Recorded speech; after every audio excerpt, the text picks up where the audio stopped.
Welcome to Power Up Your Practice. I'm your host, Ruby Powers, a law firm owner and law practice management consultant, author, podcaster, and adjunct professor. Each week, I'm so excited to invite other guests on to be able to learn from the inspiring minds and share practical tips so that we can all work smarter, serve our clients even better, and grow our firm. But after all, there's no need to reinvent the wheel. So let's power up together and continue to create the law firm and the life you deserve. Not everybody Mhm. gets to choose the client's case management system or the client portal, but especially for managing lawyers and owners, um, start by thinking about what is your favorite online experience? Where is the Mhm. place that you go, which is the most enjoyable? Like you don't dread going to that place to buy something, to place an order, to interact. Um, and how can you make interacting with your firm that enjoyable? Everyone, this is Ruby Powers with Power Up Your Practice. Thanks for coming back and joining us. And I'm excited to have Kat Moon, the professor of the practice at Vanderbilt Law School and the founding co-director of Vanderbilt AI Law Lab. And she also is the one of the organizers or co-founders of the Legal Tech Awards as well, and, I don't know, I just was like, "I need to meet this lady. She seems awesome, she's everywhere," and we've bumped into each other at some conferences, most notably ABA Tech Show, but I'm so excited to have you on today, so thanks so much for joining us today, Kat. Ruby, thank you for inviting me. It is great to talk with you. And it's good to have a conversation because we have kind of cross paths in a lot of different places. So looking forward to this.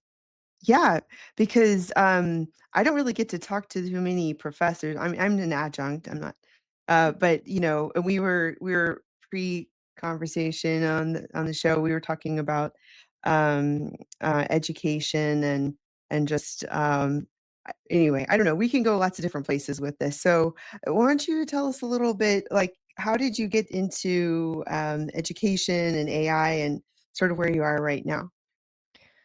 Yes. So, in a nutshell, I've been a practicing lawyer since 1998.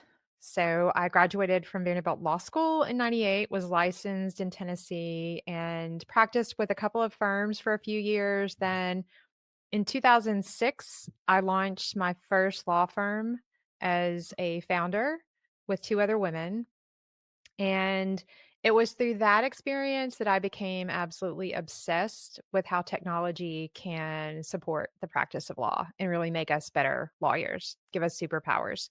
So, 2 other women and I we were all at a similar place in our practice. We've been practicing for, I guess at that point, what, 8 years I've been in the practice. Was a mom. I had a lot going on in my life. Similarly with my 2 partners, and the 3 of us just decided we could create a practice that supported our lives better than, clocking a time card, basically entering time in a firm that someone else owned. And so we just decided to take control of our destiny, control of how we lived our lives professionally, and create a law firm. And the only way we were able to do that successfully was to leverage technology. And 2006 was an interesting time because um, VoIP telephone, voice Mhm, over IP telephone, which now has kind of gone the way of everything else. Now we just talk through whatever device we're connected to the internet with, right? mhm. But we had one of the first VoIP phone systems of a law firm in the state of Tennessee. Clio, I don't think had even launched at that point. I Like don't none think of the so. none of the tools that now so many folks just take for granted were either around or they were so much harder to access, more expensive, required more training, right? And so I just became obsessed with finding the tools that could support our practice so that we could deliver at the level and the quality that the firms we left did, but without, you know, all the support staff around us. So I did acquiesce to what I called the big ass copier, because my 2 partners were like, "We can't have a law firm without a copier that collates and staples and blah, blah, blah." And ironically, I was the one who ended up having to get rid of that monstrosity because it did become irrelevant, right? We ended up being Yeah. paperless. Yeah. And so, yeah, it was really through that experience that I trial by fire, quite literally, that I became an advocate for learning about and using technology. And so that really shaped my trajectory from 2006 on. So I'm nearly 20 years into being an evangelist about these things. And shortly after founding our firm, I started doing work I did a lot of transactional work for small businesses.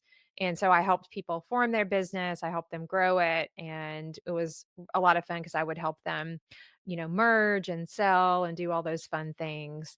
And so I worked with a client that was a creative agency. And in working with them, I learned about human-centered design and I learned about agile project management and all these methods that to me seemed so perfectly suited to being better lawyers, yet no one was using them, no one even knew what they were. And this coupled with my objective to become completely flat fee based or at least not at all tied to the amount of time I spent on something, right? I wanted freedom for myself. I wanted freedom for my clients. And so I used these new to me methods and ways of working to achieve that. And so by the time I officially left the full-time practice in 2017 to join the faculty at Vanderbilt, my alma mater, I was doing almost solely flat fee work. I hadn't really kept up with my time in years at that point because I figured it out. Um, so yeah, so I brought all of that, my own personal journey through innovating the practice of law into what I teach. So when I joined the faculty in 2017 at Vanderbilt, I joined the program on law and innovation, and I'm a Mm. co-director of that program as well. And technically, the lab, Vail, sits underneath the program on law and innovation, so it's part of our larger program. And so since joining in 2017, I've developed and introduced close to a dozen courses, Mm. everything from a course in human-centered design to legal operations, laws of business, AI and law practice, which I co-taught with my co-director, Mark Williams, who now teaches that class because I run the AI Law Lab practicum. Um, but it really has informed everything I've done.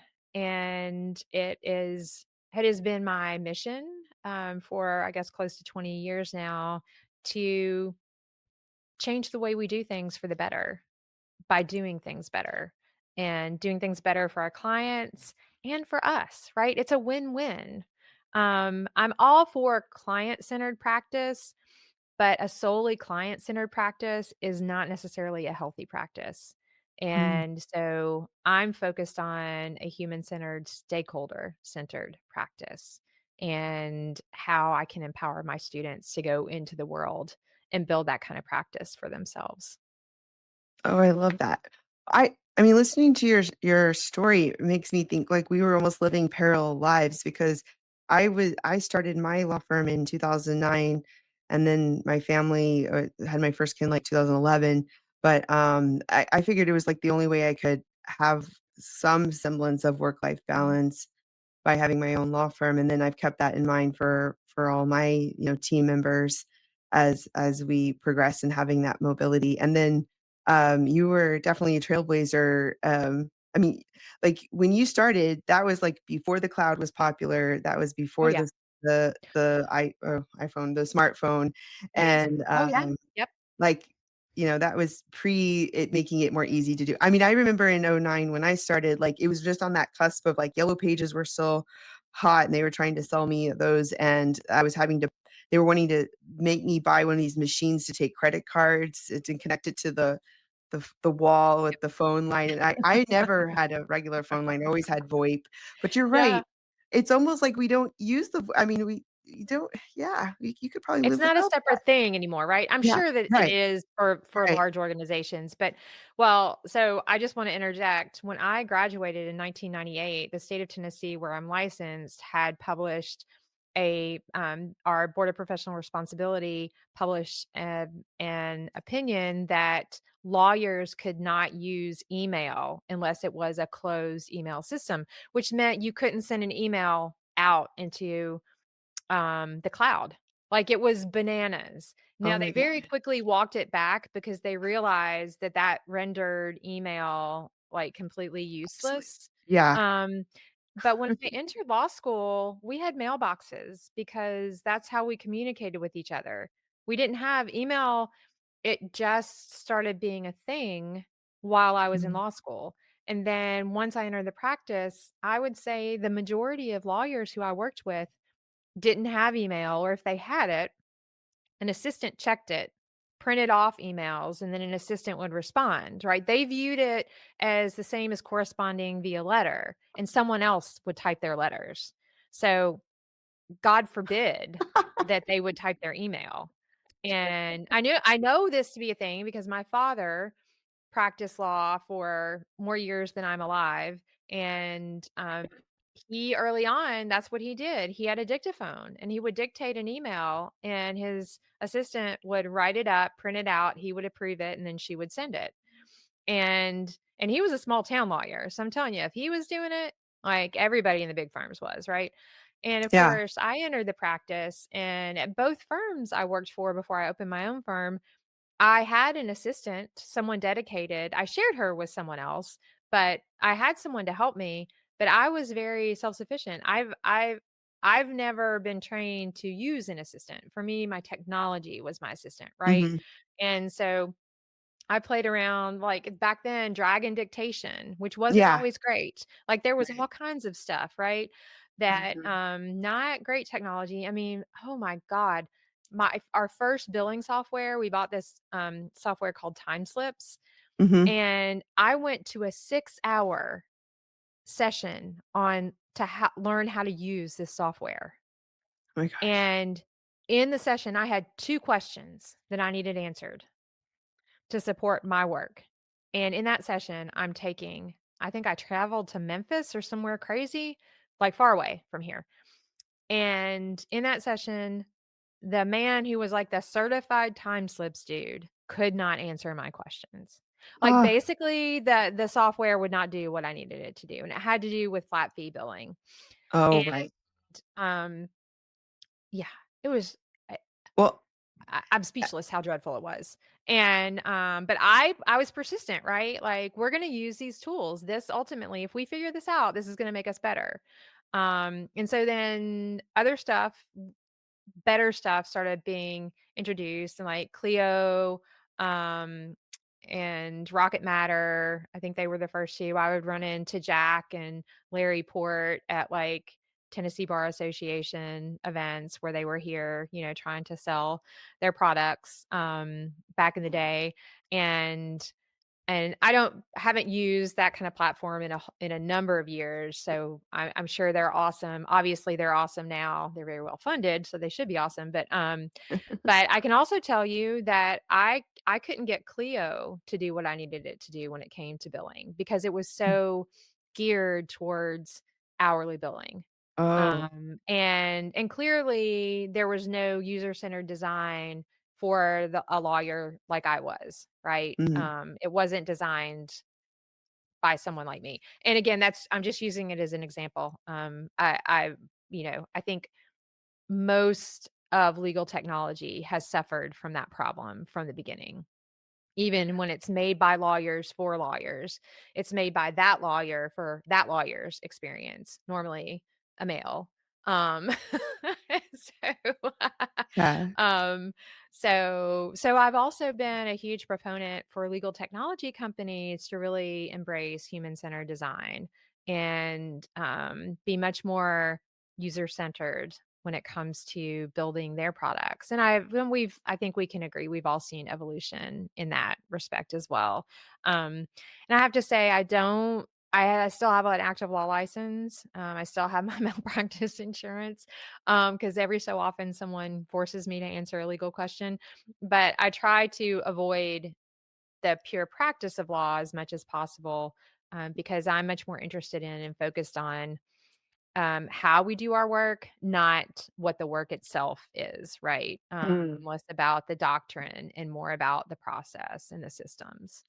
I I love that, and that was the other thing I saw the similarity is that in immigration, we're very flat fee based, so I Yeah. was flat fee from the beginning, and we were always, like, the weird ones out, and then now, like, I mean, it's funny what you just said because I remember Jack saying at CleoCon 2024, he had the tombstone of the billable hour, Mhm. see up at the top, um, but, it took a while for other areas, and I know that's still a conversation people are having and getting their head Oh, wrapped yeah. around, but the theme that you're saying is, like, how you were using the tools that were there to try to, like, sort of make them do what you needed them to do, and now we're in this era where we can create the tools we want to, I know, it's so it's a cool, whole 'nother right? world, Yeah. and tailor them to our needs. But so why don't we talk about more about the human-centered design? You've mentioned Yeah. that. What does that mean for some of our listeners who are not familiar with that term? Yeah, so human-centered design is putting the people who you're designing for and with, ideally with, right? It's ideally a co-creative process at the center of how you're designing a solution to their challenges. And so I can use an example from my practice. Um, I did a lot of contract and document work for small businesses.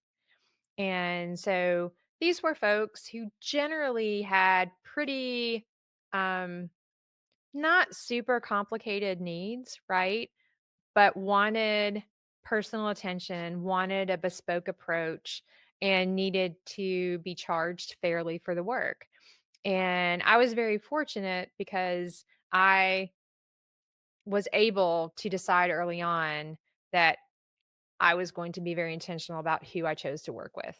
And so I kind of live by the premise that you kind of get back from the universe the energy you put out into the universe. And so I really worked hard to attract the kind of clients who wanted to co create with me. And I was able to learn from clients how I could best meet their needs in delivering my services, right? So it was very collaborative. Mm, And one example that always stands out to me, I worked with a woman who was a creative. And so she was very artistic. Everything about her business was just lovely, right? All of the details and how she communicated, what her website looked like, all the documents she used. And so she came to me and needed to do a couple of very legal focused documents, right? So essentially service agreements with clients and some other things. And she knew that she didn't want, and this of course is before the age of ChatGPT. So who knows now? I feel pretty sure that she would just go to ChatGPT and talk through it and end up with probably something pretty tight. Um, but she came to me, and so it was really a great process of me learning what her business was about, how she wanted to work with clients, how she wanted to present to clients, and how she wanted that work with clients to be collaborative. And so all of that fed into how we designed her documents. And so all of her documents, while strictly they were contracts, they read like plain English, right? They weren't legalese. And while they did touch on important legal topics, they touched on them in a way that said very plainly, this is an important point for us to decide on the front end and not heretofore and herein and wherewithal, right? Like all those words we stick in there that have specious meaning. Um, and then we also worked, she said, can you help me? I want to make this a beautiful document. And so I worked with her on formatting and how we wanted it to flow. And so that she created what truly was a beautiful document that she could send to clients that immediately communicated what it would be like to work with her, but protected her and protected the client when it came to that working relationship. And so I think that's a great example of me spending the time to really understand what her needs were holistically, not just legally, because that's what we tend to do, right? Any legal Mhm. issue is part of a bigger set of stuff, right? And um and for me, understanding how the legal piece sits within all the other issues, objectives, challenges, opportunities, whatever those are. And then really understanding the impact she wanted to have with the documents that I was helping her create. Um, so I think that it having I brought to it this curiosity, and then we were what I call radically collaborative in creating these things. Um, and as going back to what I said earlier, not every client's going to want that, right? Some people just want to show up and say, I need this contract. And they don't, and for a lot of people, the more legalese it sounds, the better, blah, blah, blah.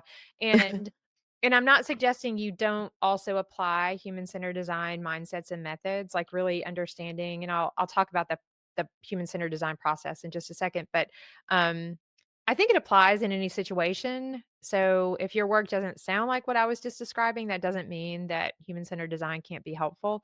But the process, it's been described as a 3, 5, 7-step process, but I kind of break it down into 3 phases when I talk about it with lawyers.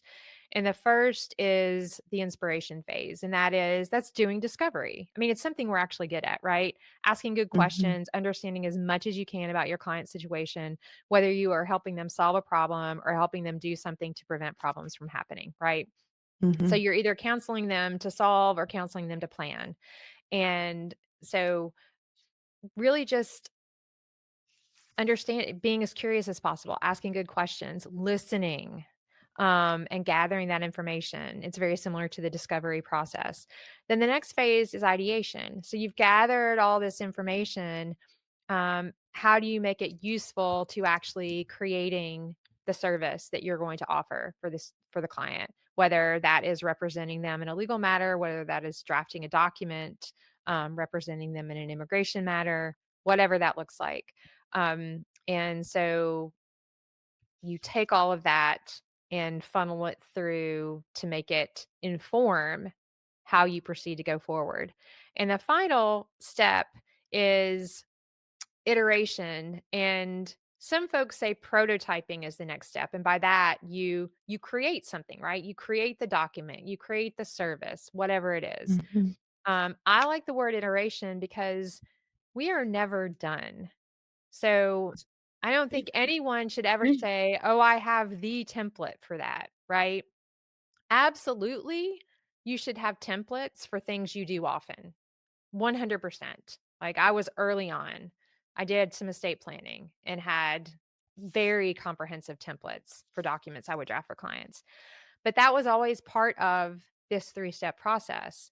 And while I would have a starting place, I would recognize that I would need to iterate on that template to really deliver on what a particular client needed. And rarely was it just check the box and it's going to be the same thing for Mr. Jones that I did for Miss Smith a month ago, right? And so constantly iterating on your product or service for the client so that you are truly addressing their needs, their challenges, and the opportunities that they have. This episode is sponsored by Candle AI, the legal email assistant that helps legal teams spend less time on client emails. You heard me right, spending less time on emails. Candle AI works with both Gmail and Outlook, so you don't have to learn a new tool. And then it connects with popular case management systems like Clio, Filevine, INSSoom, and more to come. It instantly shows you your case and the client details the moment you open a client email and right inside your inbox. Then that means less context switching and time spent jumping to different tabs to figure out what you need to respond. Candle can also draft context aware responses to client emails and makes it easy to create, edit, and manage your email templates. If you want to save time and take back control of your inbox, check out Candle AI. I highly suggest it.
to really double down on our most human skills.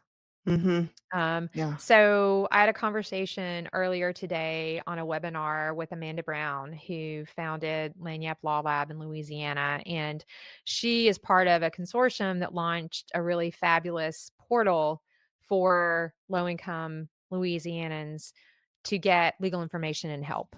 Right. And it's a cross state portal, and it's beautifully designed, it's easy to use. So I think it's a great example of human-centered design, one thing. But Mhm. why I mention it is that Amanda says that overwhelmingly people get to useful information on this site. Like, they have a good experience and they still say, I just want to talk to someone. Right? I get information and that's great, but ultimately they want to talk to a human who understands their problem and can help them. And so I think we lawyers, as the human helpers in the system, are going to continue to be incredibly important and relevant.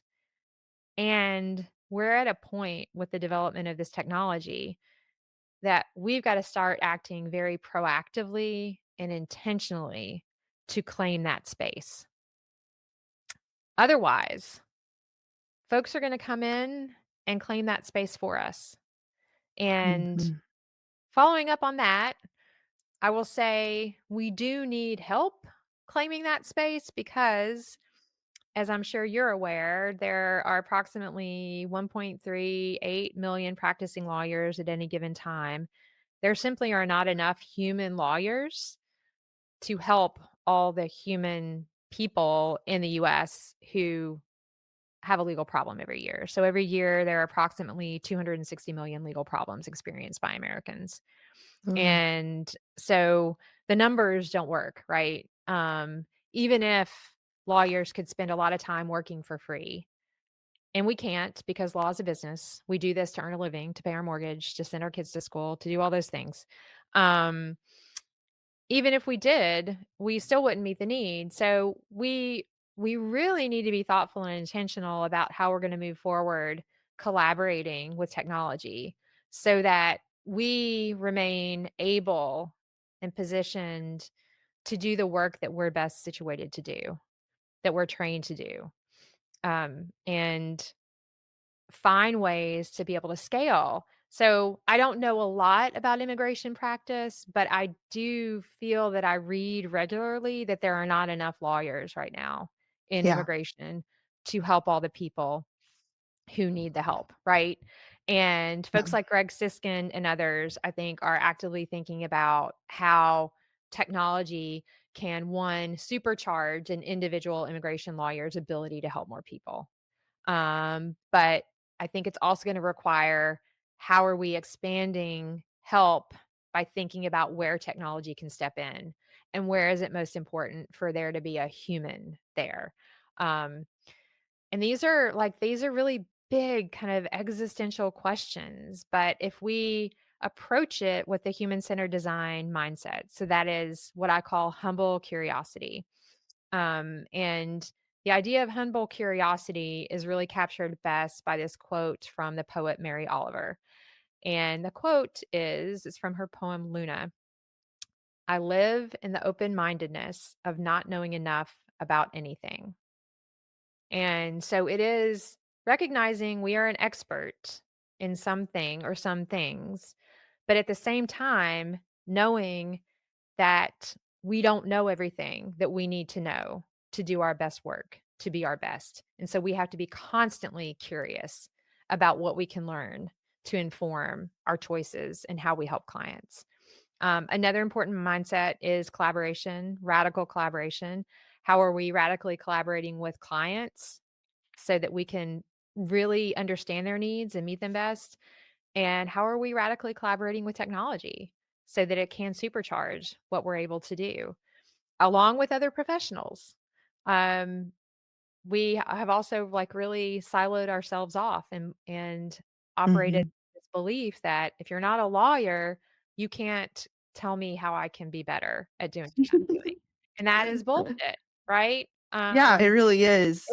I it So I have so much I wanna I did the Goldman Sachs 10,000 Businesses program a decade Yeah. ago, and Yeah. when, they were talking about the sales funnel, this is just one thing I remember. Yeah. I was like, "That doesn't apply to lawyers," and I was like, "That's the stupidest thing, why did I think that?" But you're right, Yeah. like, we feel like we're set apart, like, the normal Yep. business and other life, like, Yep. lessons and don't apply to us, but yet they do, and that's been the best thing about me doing, like, Goldman Sachs or Leadership Houston or American Leadership Forum or whatever, is because I get to meet people intensely in other industries who have other life Mhm. experiences.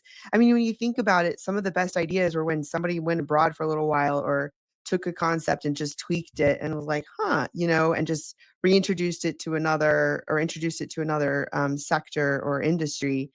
But I agree with you about, like, one of my biggest focuses, like, we are in the professional service industry, so I do give that example of, like, what's an example of a company that you like their product or you like their service, and how could you bring that to the table in your firm? And I like that example. I mean, I think a lot of people think of Amazon where you really don't have to talk to a human, like, at all, but you know when and where and how and what truck is it and a photo of the product, the package that's being delivered. And yet it seems like we didn't really start moving the needle in technology and until maybe the pandemic happened in some respects, So, it's a in the great legal example. sector. Yeah, Yes. well, I will tell you, I've been on the verge of completely leaving the legal profession multiple times because I've been so consistently frustrated by my fellow lawyers. And so I still speak at bar association CLEs. Um, and so used to do that a lot in the from 2006 on. And so I would go and explain to people exactly how to do this thing that I know could help them in their practice and even offer to, help them get it going. Oh, all these things. And eventually I did have people like offer money, like, I will pay you to come do this for me. So I'm like, "Oh, that's cool," right? So I did some consulting for a while, but what would happen is I would go into a law firm and I would get it set up and I would show them what to do and we would Mhm, practice it, right? I'd treat them just like I would teaching my child how to do something, right? I'd set it up, and then it would just fall apart because they mhm, weren't willing to make the cultural or systemic changes to make the system or, platform or whatever it was effective. They just weren't willing to make the change.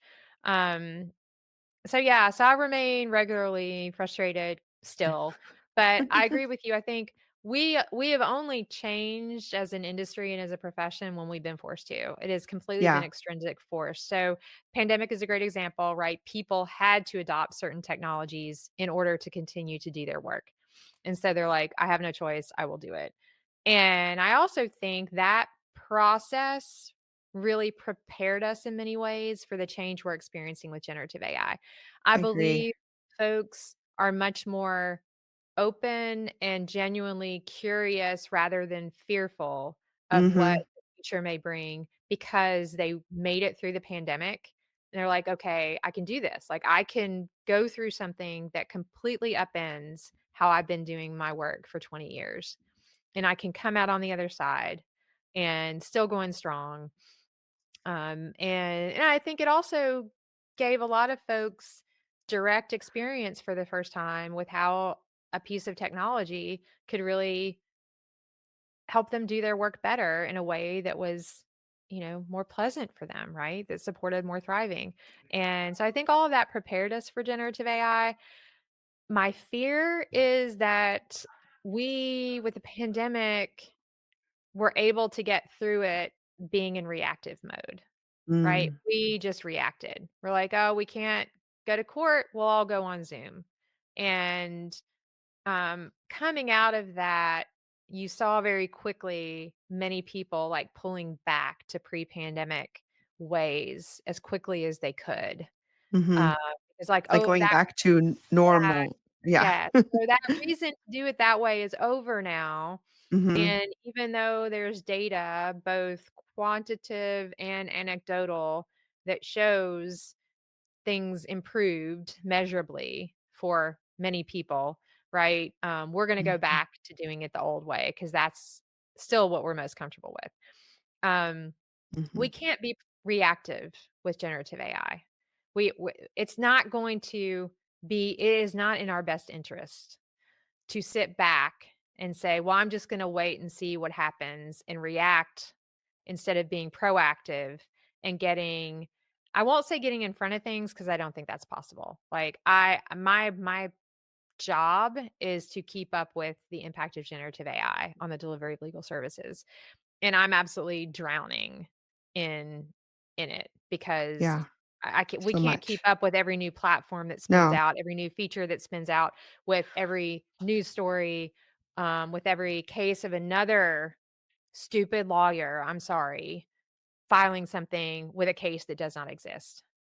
I mean, it's gotten to the point today that the newsletter, the Substack from David Latt Uh-huh. was a description of an AmLaw 200 firm I um, know.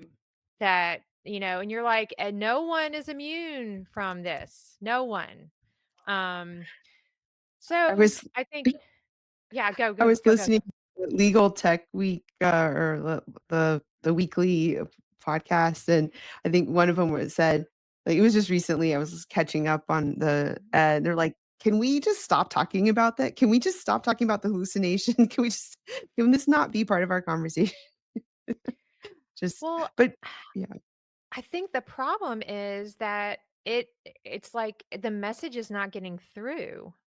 And I try to be very mindful of this, because I'm definitely in this bubble of people who are obsessed with thinking about how AI is impacting the practice of law, right?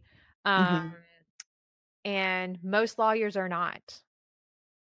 They are not. And even lawyers who realize that AI is doing all kinds of cool stuff in the background in the apps that they use in their everyday lives are clueless that the same thing is happening in their professional tools.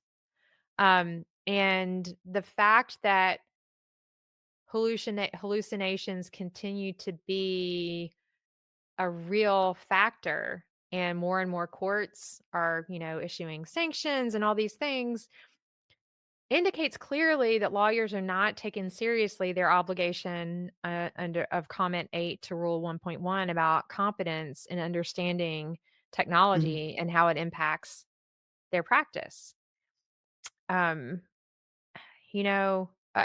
and I have yet for anybody to kind of pull out the stats of pre-Gen AI, post-Gen AI, how often lawyers would goof stuff up in court filings, because I do think it happened, and I think it continues to happen unrelated to Gen AI, Mhm. but the frequency with which it seems to continue to be happening. So, I think it's like a canary in the coal mine, Yeah. indicating how ill prepared we are as professionals to be proactive in this moment. No, I love that message of being proactive, and one of the things that came to mind was this, to get ahead, because if not, it's just gonna get filled, or, could lose a lot of there's a lot of different things converging at the same time. Like you said, there's not enough lawyers for the need, but then there is like a supply demand issues of, like, what the community, what the client will pay for. Yep, And that's where, like, access to justice comes in, and being able to have at all different levels, and even if it's sort of like, as needed, or not the full service, because a lot of times we're so into, like, it has to be A to Z, or soup to nuts, or yep. whatever that expression is. And why can't we, break it down into just bite size? I'm escaping the Unbundling, term we're supposed to. yes. Yes. Unbundling, yes. Yeah. Unbundling, that's what I was Yes, trying to yes, say. yes. Right, and Yep. and and so that's another message I'm trying to get across to attorneys, but I think a lot of times we think it's like, "Oh, no, we're gonna get disbarred if we unbundle it Mm-mm. because we don't touch everything." And I'm like, "No, no, there's a way to do it. There's a way to do it. We don't have to do things the way we've always done it." And then I think another, theme I think about was this Jordan Furlong article from February 2024 about how the 3 essential roles lawyers will play in the post-AI era of Yeah. advocating, advising, and accompanying, and I think that leans heavily in, like, what you were saying about the people practice and, you know, clients they're gonna go to ChatGPT for a while, but, like, they're still gonna question, like, "Is that really telling me the right answer?" And I still need someone to go to court with me. ChatGPT is Yep. not gonna go to court with me Yep. or, hold my hand. But, I love everything that we've been talking about because I think you're really talking about, like, the current, the present, and the future, and if you're overwhelmed with all the AI and generative AI, then it gives us permission to all be overwhelmed as well Oh, because absolutely. Absolutely. Yeah. Yeah, well, and that's why I think radical collaboration is more important than ever. And the other thing I'll say is, so I've been practicing since 1998, 28 years. And what, or 27, or no, no, yeah, 27. I can't do mental arithmetic very well. But what I know to be true, and it is codified in our ethics canon, lawyers believe that they can do it all when it comes to running a law firm, right? I Mhm, mean, there may still be jurisdictions that won't permit a lawyer to a non-lawyer, someone I use that phrase intentionally, but someone without a JD, license to practice law, won't permit that person to serve in certain roles, mhm, C-level roles in a law firm. So, for years, we've had only lawyers running these multi-million, multi-billion dollar businesses. And so the age of professional business management, even in corporate law, is a relatively short time frame because lawyers have historically been like, "Oh, I'm the expert and I can do this, right? I can do my own marketing. I can run my firm. I can make all the business decisions." No, you're not trained for those things. And while you can be an effective player in all those buckets, you need true experts in mhm. those areas to tell you what your highest and best use is, right? Yes, yes, Um, highest and best and use, exactly. and this is not just in small firms that don't have the resources. I mean, this persists in large law firms as well. Um, and so something interesting, I spent a lot of time studying um, research from business and management because those areas dig into why people do what they do much more Mhm, than any of the research in the legal profession does. mhm, And so we are knowledge workers, right? We are very similar to consultants, to other professions in terms of how we serve clients and the kind of work we do. And so what we know is, for instance, when a person becomes highly expert in their field, they actually lose an aspect of curiosity. Like, and I mm, think lawyers are even worse about it because we, more so than a consultant, for example, it is beaten into us starting in law school that we have these ethical obligations and we will quote lose our license if mhm, we are not constantly delivering perfection for our clients, right? The mhm, stakes are so high. And sometimes the stakes are really high for a client, right? Definitely in a death penalty case, the stakes could not be higher. Most work we do, the stakes are not that high. But we have this level, we try to reach this level of perfection and we become experts. We become really, really good in our domain areas of practice.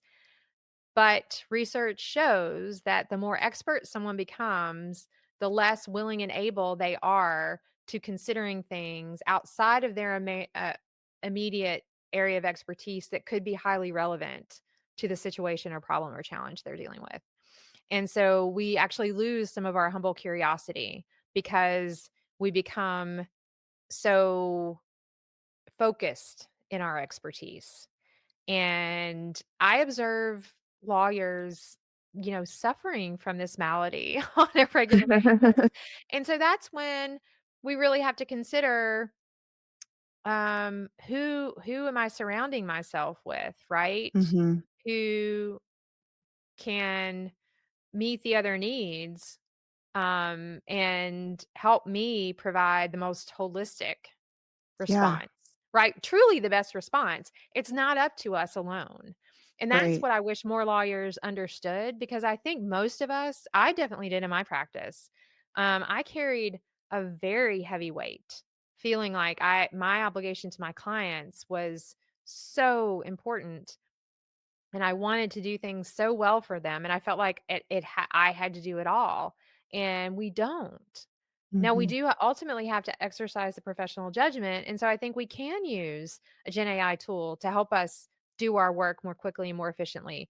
And we are the last human in the loop to make sure that the output is actually at the level that we want to produce it, right? We don't just Mhm. completely let go of the reins, and I think that's where we're losing our way a little bit. It's almost like, freedom, I have help.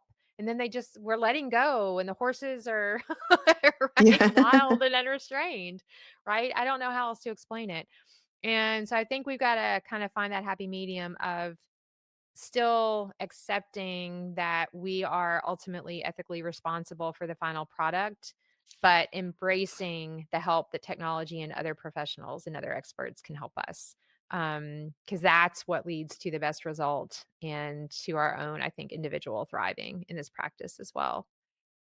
I definitely agree, and, I was just thinking about our mutual friend, Greg Siskin. One of the Yeah. things he taught me is that he reads all the time and completely different random topics, and I was like, I after I wrote my second book, I was getting so tired of business books because I was like, they all are sounding the same after a while. Like I the authors won't quote who they get the idea from, but I know exactly where the idea came from because I've already read the book that they got. Yeah. Anyway, and so, I read books in different genres and different types all the time, or documentaries, or expand my network. But I think that's healthy because if we get into our bubble and then we get surrounded by yes men in like that bubble and we just sort of think that we know everything, and that gets dangerous, and I could see that be a problem the more you are in your career, um, and like you were mentioning. Yeah, well, I Um, think the challenge for lawyers, if I can just like bring this point home really hard, is that not only do we think we know it all, although I think a lot of us don't think we know it all, but we feel like we have to, right? It is yeah, this the pressure. ethical Yeah, pressure right. Lots of pressure. to know it all, that I think differentiates us from Yeah. probably everybody else but medical professionals, because doctors have the ultimate, right? Holding Mhm. truly a Mm. human life in their hands based on the decisions they're making. So I think that they probably come closest, to feeling that same level of pressure. So it's not like that's not a small thing at No. all.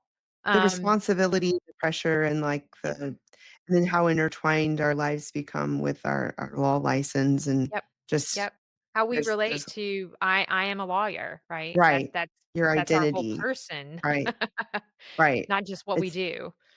exactly. Yeah. Well, wow, this has been great. So I have a couple of fun facts to close us Ooh, up on. yep. Fun fact questions. What is Okay. your favorite board game? So I grew up playing Scrabble. My mom Okay. is a word freak, and I still love a good Scrabble game. Like, I'm kinda Alright. old school. Yeah, I Scrabble. We love have, like, the fancy board with, uh-huh. yeah, that spins and, right, Yeah. has the little tray so you can't knock the letters off if the cat comes and I have one similar to that, but Yeah. unfortunately, we haven't played it regularly, and so the dictionaries are super dusty, and, uh, I I need to, I need to get this out on the family. We need to play this more often, but, my Yeah. grandma played it, so I love that memory. What would you consider your superpower? Oh gosh. I think my ability to practice, humble curiosity when I'm being intentional. Um, Yeah. That's awesome, and, it keeps you constantly learning and, it's fun. not thinking that you know everything. Because that isn't Yeah. that, like, the one of the most dangerous things is you don't know Yes. what you don't know. Yeah, yeah. I mean, it's fun. It's so much more fun than carrying the weight of the world on your shoulders and feeling like you have to know it all. So, I'm just passing that tip Yeah. along. What what is a habit that you know contributes to your success? So, this is a simple thing. I do this with students at the beginning of every class. And so Mhm. I do it myself. Like I did it before I logged in to have this conversation with you. I do it when I'm switching from one call to another. I do it before I have to lay down the law with one of my children. Um, and it's just a moment of mindful breathing. Mhm. And the beauty of it is that it just forces you to stop and clear Mhm. your mind, which is impossible. But to intentionally say, geez, there's a lot going on in there right now. And I'm just going to focus on my breath. And, and I do it for about a minute in class because it starts to make students uncomfortable if I go on much longer than that. Although I take probably a little too much pleasure in perhaps making them a little uncomfortable. Um, but I usually just about 2 minutes, 1 to 2 minutes, and it just centers, clears your brain, and Mm. helps me be as fully present as possible for what I'm about to do. I And when I love that. don't do it, I like, afterwards, I'm like, "Ugh, I didn't take my moment," and I could tell, like, I was Mm. not, you know, not top of my game. Your So, optimal self. Yeah. yeah. I love that. What's your a favorite book or a podcast recommendation? Or it could be your recent favorite or one you'd So, love to I'm recommend. kinda like Greg, I read stuff from all over the place, so I'm Uh-huh. actually not going to try. I'm, like, looking around at the books surrounding me right now, and there are, so many good ones. But I'm actually gonna share a podcast. Greg Lambert and Marlene Gaybauer are 2 lawyers who work in the innovation and KM space, and they have a podcast called The Geek in Review. Oh. And it's just a great podcast. And Marlene and Greg are fun to listen to. I always learn something. Often at the beginning of the podcast, they kind of share some of their favorite things happening that they've learned about during the week. And then they interview really interesting people. And I will say they're both in corporate law. And so the focus often is corporate law focused, and any lawyer can learn from every single episode. There is something to be gained. Um, I've been a guest a few times and have talked about, things relevant to all lawyers, like what we need to be doing, what lawyers need to be doing to get the skills they need, right, to thrive in the future with AI and things like that. So I like it a lot. So Awesome. two I thumbs up. love Geek and review. geeker. Okay.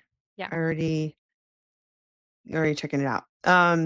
So how it's been wonderful having you on. I know that you are an organizer of the American Legal Technology Yes. Awards the gala is going to be October 15th in Boston this Yes, year. at So Suffolk. Yes. yeah, awesome. And you're also going to TLTF, which so am I. I'm looking forward to that. My first Yeah, time in in November. Austin later on. Yeah. So we'll definitely, I'll bring the podcast mug that we can take a Great. photo. Yes. Thank you. Awesome. Um, so leave room in your suitcase for that. I will. Well, this has been Okay, well, delightful. Thank you. yeah. Well, I mean, I've seen you around online, and you're always advocating women and AI, and you're a professor and you're in this space, and I feel like I really got to learn more about your journey and how you see things, and I agree with you wholeheartedly, and I think you've said it in a way that just makes so much sense, and so I think this really will resonate with our listeners and wherever they are in their journey with their practice, and it also helps us think about the future practice of law as well as where things going and how we have to maintain that curiosity and collaboration and be we're weary of thinking we know it all. Yeah. and be also cognizant of the pressure that we feel in this profession Mhm. as well. Yeah, How can yeah. people find you? Yeah, Oh, go yeah, so I'm on LinkedIn, Cat Moon on LinkedIn, and, yeah, you can ping me on LinkedIn. Happy to connect with folks and chat and Are you feeling overwhelmed by all the different things you have to do to run a law firm? Well, you're not alone. So many law firm owners are in the same boat. That's where Staffy steps in. More than 90 firms, just like yours, are leaning on their bilingual virtual staff for legal, administrative, marketing, and client facing work, plus their full HR support. I currently have 11 team members with Staffy across my own firm and Power Strategy Group, and it's been a total game changer. Schedule a free initial consultation at staffy.cc, that's STAFI.cc, and use the code RUBY, RUBY, for $500 off. yeah, if anybody's curious about stuff, I have a lot of places I can point people if they're trying to learn more about human-centered design and law practice and how to become more AI literate and all that good stuff. And, our lab, Veil, has a Substack called Oh, the AI of Law, and it's veil.substack.com is the URL. And, we actually published at the very end of last year a sequence of 10 lessons, we call Gen AI 101 for lawyers. So if there are folks out there who are just trying to get their head around what it means and how to use it, they can go to the Substack and just work their way through the 10 lessons. It's designed to do, kind of one lesson at a time. That's free. Highly recommend. We're about to release one for law students as well. And watch well, that awesome. space for more resources for lawyers who are trying to up their AI literacy. We're And working where on did some they good go for stuff. that one more time? It's Oh, on. sure. So the URL is Vail, VAILL .substack.com. Okay. And I will shoot you a note with a link to the post that links out to all 10 lessons. And Okay. if you You wanna can put in share the show notes. in show notes, yeah, I'm happy Yeah. to share that. Okay. Yeah. Awesome. Yeah. Wonderful. Well, thanks so much, Kat. I really appreciate Thanks it. I for having think, me. It's been yeah, this fun. was this was awesome, and I know that it'll resonate with a lot of our listeners. And I hope so. thanks everyone for listening. We've got the 1 year anniversary of Power Up Your Practice, the book now, and so we're excited about that. And I'll be at a lot of Yay. conferences this fall, so stay tuned to my LinkedIn to find out where I'll be, and love to connect with you as well. Thanks everyone for listening, and we'll see you next time. Bye. Bye. Thank you for tuning in to Power Up Your Practice. I'm Ruby Powers, and it's been a pleasure sharing this time with you. We love your reviews. So if you enjoyed today's episode, please leave us one and share this podcast with someone else so that they can know what you've been learning on our show. And make sure to check out the Power Up Your Practice book. It's available in paperback and Kindle on Amazon. It's packed with 25 chapters of strategies to grow and streamline your firm. And we also have the free Power Hub community on School to keep the conversation going in between the episodes. So make sure to keep powering up your practice, and we'll see you next time.